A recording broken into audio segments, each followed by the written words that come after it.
நீங்கள் இன்னும் நம்ம சேனலுக்கு சப்ஸ்கிரைப் பண்ணலைன்னா சப்ஸ்கிரைப் பண்ணிவிடுங்க. மறக்காமல் பெல் ஐக்கானை ப்ரெஸ் பண்ணுங்கள். அப்போ தான் நாங்கள் போகிற வீடியோட அப்டேட் உங்களுக்கு ரெகுலராக நோட்டிஃபிகேஷனாக கிடைக்கும். ஹாய் ஃப்ரெண்ட்ஸ், எல்லாருக்கும் வணக்கம். நம்ம இன்றைக்கி இந்த வீடியோவில் என்ன பார்க்க போகிறோம் அப்படின்னு பார்த்தீங்கன்னா, ஸ்க்ரீனில் தெரியிற டெம்ப்ளேட் எப்படி எடிட் பண்ணுறது அப்படின்னு சொல்லி தான் பார்க்க போகிறோம். இந்த டெம்ப்ளேட்டோட டவுன்லோட் லிங்க் வந்து டிஸ்கிரிப்ஷனில் கொடுத்துருக்கேன். நீங்கள் டவுன்லோட் பண்ணிக்கோங்க. பேக்ரவுண்ட் இமேஜ் அப்புறம் பிஎன்ஜி டெக்ஸ்ட் பார்டர் எல்லாமே கொடுத்துருக்கேன். ஸோ டவுன்லோட் பண்ணிக்கோங்க. இப்போது இந்த டெம்ப்ளேட் எப்படி எடிட் பண்ணுறது, இதில் எப்படி பேக்ரவுண்ட் இமேஜ் செட் பண்ணுறது அப்படின்னு சொல்லி நான் உங்களுக்கு சொல்ல போகிறேன். ஸ்டெப் பை ஸ்டெப் நான் உங்களுக்கு சொல்கிறேன். ஸோ அதனால் கடைசி வரையும் ஸ்கிப் பண்ணாமல் இந்த வீடியோவை பாருங்கள். அப்போ தான் உங்களுக்கு எப்படி எடிட் பண்ணுறது அப்படின்னு சொல்லி தெரியும். ஓகே, இப்போ நம்ம டவுன்லோட் பண்ண டெம்ப்ளேட் எப்படி லோட் பண்ணுறது அப்படின்னு சொல்லி பார்க்கலாம். Aveeplayer ஆப்பை ஓப்பன் பண்ணிக்கோங்க. ஓப்பன் பண்ணிவிட்டு ஒரு நிமிஷம் ஓப்பன் பண்ணுங்கள். ஓப்பன் பண்ணிவிட்டு மேலே பார்த்தீங்கன்னா பாட்ஸ் ஐக்கான் இருக்கும். ஸோ அதை கிளிக் பண்ணிவிட்டு ஸ்க்ரோல் பண்ணிட்டே கீழே வாங்க. கீழே வந்தீங்கன்னா லோடு ஃப்ரம் ஃபைல் அப்படின்ற ஆப்ஷன் இருக்கும். ஸோ அதை செலக்ட் பண்ணிவிட்டு நீங்கள் எந்த ஃபோல்டரில் டெம்ப்ளேட் டவுன்லோட் பண்ணி வச்சுருக்கீங்களோ அந்த ஃபோல்டர் போய்ட்டு டவுன்லோட் பண்ண டெம்ப்ளேட்டை செலக்ட் பண்ணிக்கோங்க. இப்போ நான் சேவ் பண்ண டெம்ப்ளேட்டை செலக்ட் பண்ணிக்கிறேன். ஓகே, சேவ் பண்ண டெம்ப்ளேட் பார்த்தீங்கன்னா இப்படி தான் இருக்கும். இதில் நீங்கள் என்னென்ன அட்ஜஸ்ட்மெண்ட் பண்ணோம் அப்படின்னு சொல்லி தான் நான் இப்போ சொல்ல போகிறேன் உங்களுக்கு. ஓகே, ஃபஸ்ட்டு நம்ம பென்சில் ஐக்கானை கிளிக் பண்ணோம். ஃபஸ்ட்டு கிளிக் பண்ணுங்கள். கிளிக் பண்ணிவிட்டு ஃபஸ்ட்டு இருக்கிற இமேஜ், அதாவது நம்ம பேக்ரவுண்ட் இமேஜ் செட் பண்ண போகிற அந்த இமேஜ். ஸோ அதை செலக்ட் பண்ணிவிட்டு அதில் ஜென்ரல் கீழே இருக்கிற இமேஜில் போய்ட்டு கஸ்டம் இமேஜ் அப்படின்ற ஆப்ஷன் செலக்ட் பண்ணுங்கள். அதில் பிக் இமேஜ் அப்படின்ற ஆப்ஷன் வரும். கீழே ஸ்க்ரோல் பண்ணிங்கன்னா அதில் போய்ட்டு நீங்கள் எந்த இமேஜ் பேக்ரவுண்டாக வைக்க போகிறீங்களோ அந்த இமேஜை செலக்ட் பண்ணிக்கோங்க. இப்போது நான் செட் பண்ணுற இந்த இமேஜோட லிங்க் வந்து டிஸ்கிரிப்ஷனில் கொடுத்துருங்க. ஸோ டவுன்லோட் பண்ணிக்கோங்க. ஓகே, இப்போ நம்ம பேக்ரவுண்ட் இமேஜ் செட் பண்ணியாச்சு. நெக்ஸ்ட்டு என்ன பண்ண போகிறோம் அப்படின்னு பார்த்தீங்கன்னா, பார்ட்டிகல்ஸ் தான் செட் பண்ண போகிறோம். ஸோ பென்சில் ஐக்கானை கிளிக் பண்ணுங்கள். கிளிக் பண்ணிவிட்டு ஸ்க்ரோல் பண்ணிட்டே வாங்க. பிளர் எஃபெக்ட் கீழே ஒரு பார்ட்டிகல்ஸ் இருக்குது பாருங்கள், அந்த பார்ட்டிகளை செலக்ட் பண்ணிக்கோங்க. அந்த பார்ட்டிகளில் தான் இப்போ நம்ம குட்டி பாட்ஸ் வருது பேக்ரவுண்டில் பார்த்தீங்கன்னா தெரியும். ஸோ அதில் இப்போது ஆட் பார்ட்டிகல் செட் பண்ண போகிறோம். ஸோ அப்பியரன்ஸ் செலக்ட் பண்ணிவிட்டு அதில் கஸ்டம் இமேஜ் அப்படின்ற ஆப்ஷன் செலக்ட் பண்ணிவிட்டு பிக் இமேஜ் கொடுத்து நீங்கள் பார்ட்டிகலாக செலக்ட் பண்ண போகிற அந்த இமேஜை செலக்ட் பண்ணிக்கோங்க. இப்போது நான் செலக்ட் பண்ணுற இந்த இமேஜோட லிங்க் வந்து டிஸ்கிரிப்ஷனில் இருக்குது. ஸோ உங்களுக்கு வேணும்னா டவுன்லோட் பண்ணிக்கோங்க. ஓகே, இப்போ நான் வந்து பார்ட்டிகல் செட் பண்ண போகிறேன், அந்த இமேஜை செலக்ட் பண்ண போகிறேன். ஓகே, இப்போ ஒரு நிமிஷம். ஓகே, செலக்ட் பண்ணியாச்சு. இப்போ பார்த்தீங்கன்னா பேக்ரவுண்டில் பாருங்கள், நான் உங்களுக்கு காமிக்கிறேன். பாட்ஸ் குட்டி பாட்ஸ் போய்ட்டு இருந்த இடத்துல ஹாட் பார்ட்டிகல் வந்து ஃப்ளோ ஆக ஆரம்பிச்சிருச்சு. ஓகே, அடுத்து நம்ம என்ன பண்ண போகிறோம் அப்படின்னு பார்த்தீங்கன்னா, பிஎன்ஜி டெக்ஸ்ட் ஆட் பண்ண போகிறோம். ஸோ பென்சில் ஐக்கானை கிளிக் பண்ணுங்கள். கிளிக் பண்ணிவிட்டு கீழே ஸ்க்ரோல் பண்ணிட்டே வாங்க.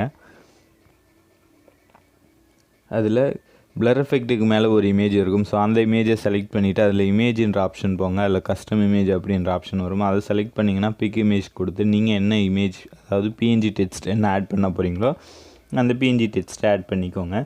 உங்களுக்கு பிஎன்ஜி டெக்ஸ்ட் எப்படி ரெடி பண்ணுறது அப்படின்னு தெரிலனா நான் அதுக்காக ஒரு வீடியோ போட்டிருக்கேன். ஸோ அந்த வீடியோட லிங்க் வந்து டிஸ்கிரிப்ஷனில் கொடுக்குறேன். ஸோ அதை பார்த்துட்டு நீங்கள் ரெடி பண்ணிக்கோங்க. இப்போ அகைன் பென்சில் ஐக்கானை கிளிக் பண்ணுங்கள். கிளிக் பண்ணிவிட்டு நான் உங்களுக்கு என்ன சொல்ல போகிறேன் அப்படின்னு பார்த்தீங்கன்னா, பார்ட்டிகல்ஸ் கவுண்ட் வந்து எப்படி இன்க்ரீஸ் பண்ணுறது அப்படின்னு தான் உங்களுக்கு நான் சொல்ல போகிறேன். ஸோ பார்ட்டிகளை செலக்ட் பண்ணிக்கோங்க. அதில் ஓவரால் அப்படின்ற ஆப்ஷன் செலக்ட் பண்ணிங்கன்னா கலருக்கு கீழே கவுண்ட் லிமிட் அப்படின்ற ஆப்ஷன் இருக்குது. இப்போ பார்த்தீங்கன்னா நான் 50 கொடுத்துருக்கேன். ஸோ அதை உங்களுக்கு எவ்வளோ வேணுமோ அதை இன்க்ரீஸ் பண்ணிக்கோங்க. இப்போ இந்த பாயிண்டர் மூவ் பண்ணாலே உங்களுக்கு இன்க்ரீஸ் ஆகிடும். அப்படி இல்லைனா நீங்கள் அந்த 50 டச் பண்ணிவிட்டு நீங்கள் எடிட் பண்ணிக்கலாம். இப்போ பாருங்கள், முதல்ல 50 கொடுத்துருக்குள்ளே கம்மியாக ஃப்ளோ ஆகிட்டு இருந்த அந்த பார்ட்டிகள் இப்போ அதிகமாக ஃப்ளோ ஆக ஆரம்பிச்சிருச்சு. இதே போல் உங்களுக்கு கவுண்ட் லிமிட் வந்து இன்க்ரீஸ் பண்ணோன்னா நீங்கள் அந்த ஆப்ஷனில் போய்ட்டு லிமிட் கொடுத்து எக்ஸ்ட்ரா கொடுத்துக்கோங்க லிமிட்டு. ஓகே, அடுத்தது இதே பார்ட்டிகள் எப்படி கலர் மாற்றுறது அப்படின்னு சொல்லி சொல்கிறேன். ஸோ அந்த பார்ட்டிகளை செலக்ட் பண்ணிவிட்டு ஓவரால் போங்க. ஓவராலில் கலர் அப்படின்ற ஆப்ஷன் செலக்ட் பண்ணிவிட்டு நீங்கள் ஆப்போசிட்டாக கலர்ஸ் சூஸ் பண்ணிங்கன்னா உங்களுக்கு வந்து என்ன கலர் வேணுமோ அந்த கலர் வேணும். இப்போது ப்ளூ கலர் வேணும்னா எல்லோ கலர் செட் பண்ணணும். எல்லோ கலர் செட் பண்ணிங்கன்னா ப்ளூ கலர் வரும். அதுபோல் தான் கலர் வந்து ஆப்போசிட்டில் நீங்கள் செட் பண்ணணும். இப்போ பார்த்தீங்கன்னாலே தெரியும், நான் எல்லோ கலர் கொடுத்துருக்கேன், ஆனால் இங்கே ப்ளூ கலர் வருது. ஸோ அகைன் பென்சில் ஐக்கானை கிளிக் பண்ணுங்கள். கிளிக் பண்ணிவிட்டு ஒரு நிமிஷம் நான் சாம்பிள் அகைன் பண்ணி காமிக்கிறேன் பாருங்கள். இப்போ பாருங்கள். ஓகே, கரெக்டாக தான் இருக்குது. நான் ப்ளூ கலர் வரணும்னு தான் வச்சேன். ஸோ அதே மாதிரி இருக்குது. ஸோ அகைன் செகண்டாக இருக்கிற இந்த கம்போசிஷன் 1ல் இருக்கிற பார்ட்டிகளை செலக்ட் பண்ணிக்கோங்க. ஃபஸ்ட்டு பார்ட்டிகளை அதுலேயும் போய்ட்டு இதே போல் எல்லோ கலர் கொடுத்தீங்கன்னா உங்களுக்கு வந்து ப்ளூ கலரில் எல்லா பார்ட்டிகளும் வந்து ஃப்ளோ ஆக ஆரம்பிச்சிடும். இல்லை எனக்கு ஒயிட் கலர் தான் வேணும் அப்படின்னு நினைக்கிறவங்க ஒயிட் கலரே செலக்ட் பண்ணிக்கோங்க. எந்த சேஞ்சஸும் பண்ண தேவையில்லை.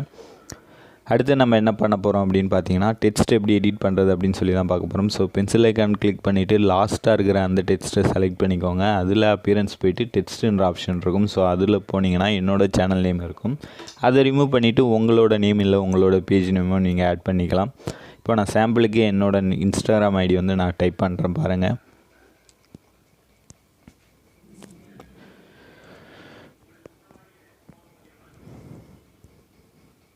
Okay, Instagram @Vijay Krish creation அப்படின்னு சொல்லி நான் இப்போ டைப் பண்ணுறேன். உங்களுக்கு ஏதாவது டவுட்ஸ் இருந்தாலும் நீங்கள் இந்த இன்ஸ்டாகிராம் ஐடியில் வந்து டவுட்ஸ் கேட்கலாம். நான் உங்களுக்கு உடனே கிளியர் பண்ணுறேன். இப்போ பார்த்தீங்கன்னா நம்ம டைப் பண்ண அந்த நேம் வந்து மாறிடுச்சு. இதே போல் தான் நீங்களும் உங்களுக்கு வந்து பேஜ் நேம் இல்லை உங்களோட நேம் ஆட் பண்ணோன்னா எடிட் பண்ணணும்.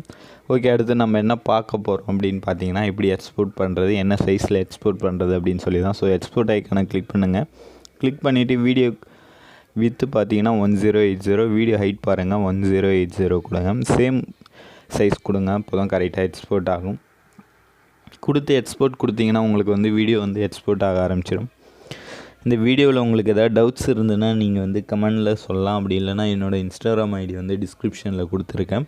ஸோ உங்களுக்கு என்ன டவுட்ஸ் இந்த வீடியோ மட்டும் இல்லாமல் இதுக்கு முன்னாடி போட்டு இந்த ப்ரீவியஸ் வீடியோவில் இல்லை டெம்ப்ளேட் டவுன்லோட் ஆகலை அப்படின்றவங்களாம் எனக்கு வந்து இன்ஸ்டாகிராமில் வந்து மெசேஜ் பண்ணுங்கள். நான் உங்களுக்கு உடனே ஹெல்ப் பண்ணுறேன். டெம்ப்ளேட் டவுன்லோட் பண்ணுறதா இருந்தாலும் இல்லை வேறு ஏதாவது டவுட்ஸாக இருந்தாலும் நான் கிளியர் பண்ணுறேன். ஓகே, இந்த வீடியோ உங்களுக்கு பிடிச்சிருந்ததுன்னா லைக் பண்ணுங்கள், கமெண்ட் பண்ணுங்கள். மறக்காமல் நம்ம சேனலுக்கு சப்ஸ்கிரைப் பண்ணுங்கள். அப்படியே இந்த வீடியோவை உங்கள் ஃப்ரெண்ட்ஸ்க்கும் ஷேர் பண்ணுங்கள்.